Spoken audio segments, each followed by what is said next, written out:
ჩვენ ახლა ვიყავით ხაბლაბში, ეს არის მარიამ მოლოდინაშვილი, ეს არის გიორგი ბუციძე და ისინი აწყობენ რობოტებს იმისთვის რომ შევძოლონ და შეერტინონ ხალხს. მაიცა. აი ხა აქ არის ერთი თემა რა. მარე გამოდის მონაწილედ. მაგრამ მეგუში ავთომ ჩამწერა. აზე. გახსოვს? ვსო, მაშინ ოკეი, ვსო. თავიდან. შედი შემოდი. გამარჯობა. მოვრძანდით, არ გელოდით ეს საერთოდ ეს მიკროფონები უბრალოდ დაემთხვა რა გეკეთია. ჩვენ ვიყოფებით ახლა ხაბლაბში. ეს არის გიორგი, მე ვარ მარიამი და ჩვენ აქ ვმუშაობთ რობოტებზე, რომელიც უნდა გამოვიყენოთ 26 ივლისს რადიო ქალაქში რობოტების შეჯიბრზე. გიორგი, გაგიწევი. 26-ში არის დაგეგმილი ერთ-ერთი უდიდესი, ასე ვთქვათ, რობოტების ბრძოლა, სუმო, არსი დრონების ვორქშოპები და ასევე არის დაგეგმილი არსი მანქანების შეჯიბრი. არსი არის radio controlled. ანუ იდეაში ეს რობოტებიც არსი არის და ესეთი კონტროლერი ჯოისტიკით იმართება. არსი მანქანები არის აი პულტიანი მანქანები, ოღონდ advanced level-ი 40 წლის მამაკაცებისთვის. რომელსაც ფერარის ფული არ აქვს. რომელსაც ფერარის მანქანის ფული კი. ისე რობოტების შეჯიბრზე 3 კატეგორია იქნება. 1,5-დან 3 კილოგრამამდე, 3-დან 5 კილოგრამამდე და 5-დან 15 კილოგრამამდე. და კიდე იქნება სუმო შეჯიბრი. და ეს რომელი კატეგორიაა ესე? 15 კილოგრამიანი, რა თქმა უნდა.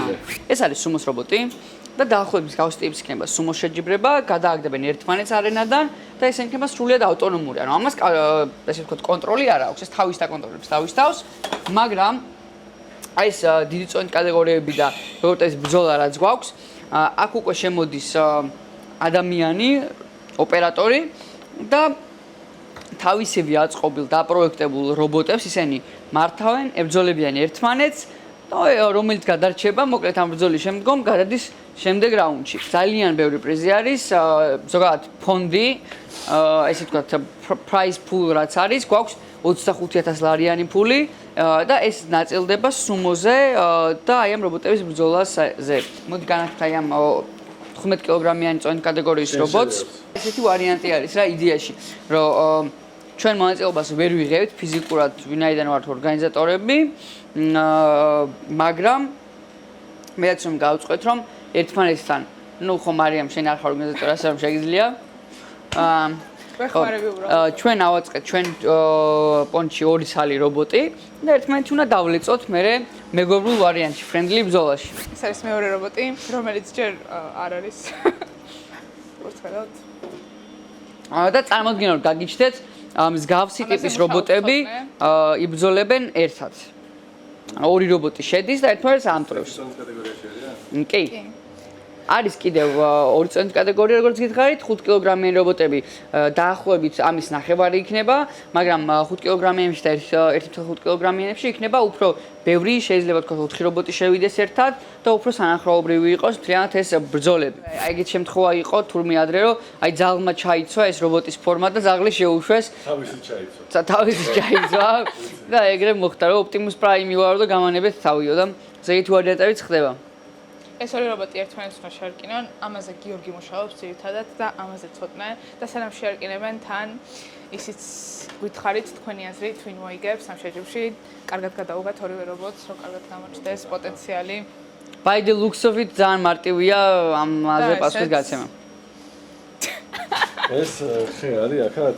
არა, ეს არის მასიური რკინა 6 კილოგრამიანი. შეიძლება. რამდენი? 6 კილოგრამიანი.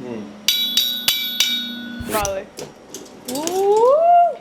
წარმოიდგინეთ ეს ტრიალებს დაახლოებით ისეთი ინერციით, რომ 3 წუთი რო გააჩერო ძრავი, თავისით ისევ იტრიალებს.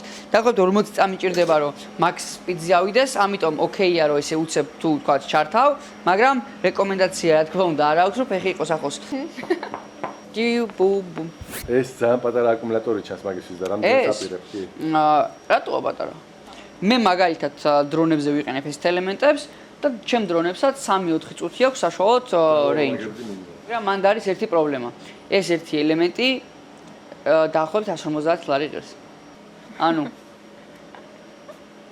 თან მონაწილე რო ვიყო, კიდე რაღაცას ვიზამდი, რომ მეთქი უკან ამოვიღებ ფულს ხო, მაგრამ no money, no money. ხო, მაგიტო ეს ელიავაზე ნაყიდი ძრავებით. ელიავაზეც თურია ხო.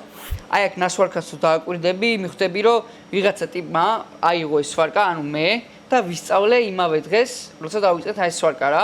და ეს ნასვარკავს რო ისწავლე ესე იგი ხო? ხო, ანუ ესეც დაჟე მეორე ჯერ მაქვს დასვარკულია, პირველ ჯერზე მომიწყდა, იმიტომ რომ სხვა იარაღს ვყენებდი და გადასტვისას მოწყდა ვაფშე სვარკა. აი ცოტას მაგალითად უფრო ის არის რა, ლამაზეც გაკეთებული მაგ თემაში და მე ცოტას უფრო გაწაფული ხელი აქვს, ხო? ხო, იცის რა ხელით მუშაობა ალბათ. ხო და აი ეს ახლა ჩემთვის არის რაღაცა ისეთი რა, ანუ ეს უნდა იყოს ბრუტალური, ვაშკაცური, მამაკაცური, მასკულინური. რომ მოწყდეს. გაუპარსავი რა. და უსაფრთხოება ფორკუსის. ბიჭო, უსაფრთხო არის. ძალიან. რატო არის? იცი ამას რა აქვს უსაფრთხოების?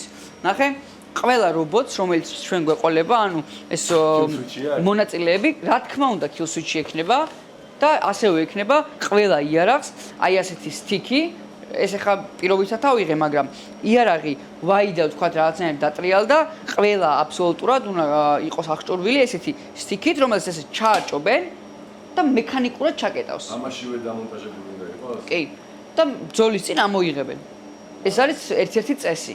და წესები გვაქვს დაახლოებით 100 გვერდიანი, რაც შემოწმდება რამოდენიმე დღით ადრე. რაც იმას ნიშნავს, რომ მაგას თუ არ წაიკითხავენ წინა დღეს რომ მოვლენ, ამ წესების გათვალისწინებით ხდება რობოტების შემოწმება. თუ რობოტმა შემოწმება ვერ გაიარა, ვერ გამოვა არენაზე, იმიტომ რომ იქ დაახლოებით 400 ადამიანს როცა ველოდებით ჩვენ, წესები არის ნომერ პირველი და ეს არის საერთაშორისო სტანდარტები. იდეაში რობოტის ნებისმიერ სახის მოქმედებაც არენის გარეთ არის აკრძალული, შესაბამისად დაზიანების შანსი არ არსებობს. უნდა იყოს რობოტი ურიკაზე და ურიკით უნდა მოიყვანო. კიდე ერთ შანსი არის შენ შეიძლება თქვა რომ პირობითად რანდომზე ჩაირთო, როცა გასო ხო? იარაღი თუ შაკეტილი აქვს, ხომ მაინც გავარდება. ეგეც გათვალისწინებული არის და სპეციალური სტენდი უნდა ქონდეს მონაწილეს მოტანილი. ეს შეიძლება იყოს ხისგან გაკეთებული, რკინისგან, რომელზეც დევს რომ ბურბლები არ ეხებოდეს მიწას. შესაბამისად ფიზიკურად შანსი არ არის იმისა, რომ რაღაცა ისეთი მოხდეს არენის გარეთ. მაგრამ არენაში პირიქით დაილეწოს, დაინტრეს, ცეცხლი გაყაროს, ყველაფერი ეგეთი გვინდა ჩვენ. აფეთქება თუ შემთხვევით მოხდა თქვათ ელემენტის, რა თქმა უნდა, კარგია. მაგრამ ჩვენ არ ვაძლევთ რეკომენდაციას, ხო? არ მივესალმებით. ცეცხლის გამოყენებაზე საკმაოდ დიდი წესები გვაქვს. შეიძლება, მაგრამ კონკრეტული ის უნდა იყოს გაზი, არ მახსოვს ბიუთეინ რომელი არის, ასევე უნდა იყოს კონკრეტულად მილilitrებში და ყველაფერი უნდა იყოს ერთაითი, მაგასაც შევამოწმებთ, რომ იქ სადმე რამე არ გაჟონოს. მეცნიერება ყველასთვის მადლობელია ყველასი, ვინც გვიმასპინძლა დღეს. ეს არის ფაბლაბი, მე ვარ ჯუკა. თქვენ უსმენთ მეცნიერებას ყველასათვის და 26-ში აუცილებლად მოდით ღონისძიებაზე, სად? Radio City District 4.